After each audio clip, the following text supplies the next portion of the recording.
And welcome once again to Flashpoints. I'm Bob Orr. Joining me as always, Juan Zarate, our national security analyst. Juan, good to see you. Bob, great to see you. Very interesting thing happened this week.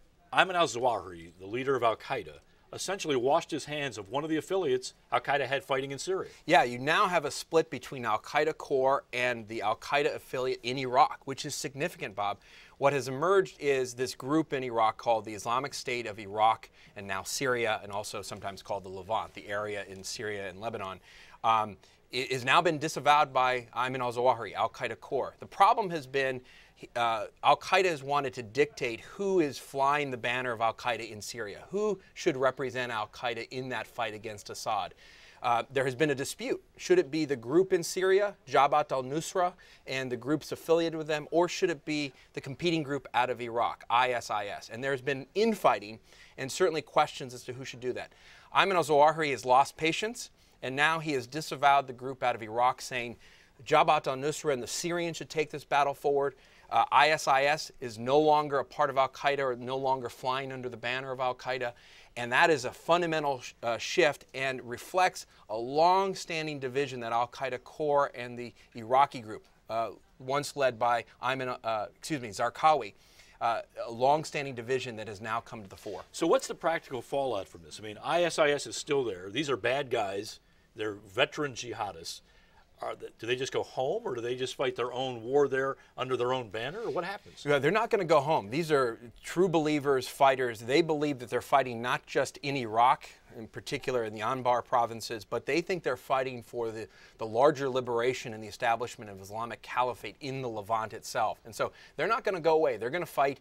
What this does, though, it starts to expose the fissures within the al-Qaeda circles, and it starts to open up internecine fighting between them. It may split the donor community, but it clearly starts to expose fissures in the jihadi movement that could play to the U.S. benefit.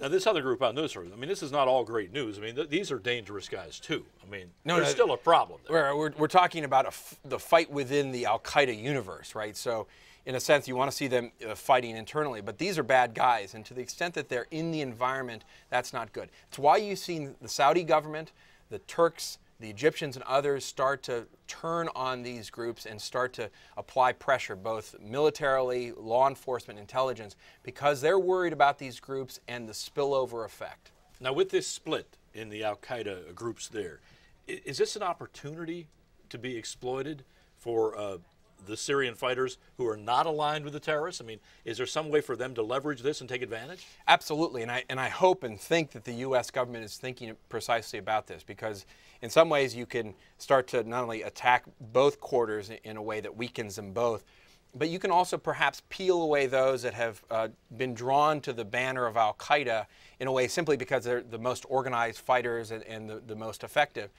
Perhaps the Free Syrian Army and the more moderate elements of the opposition to Assad can peel away some of those fighters back to their side to not only fight the al-Qaeda forces, but then also to take the fight to Assad.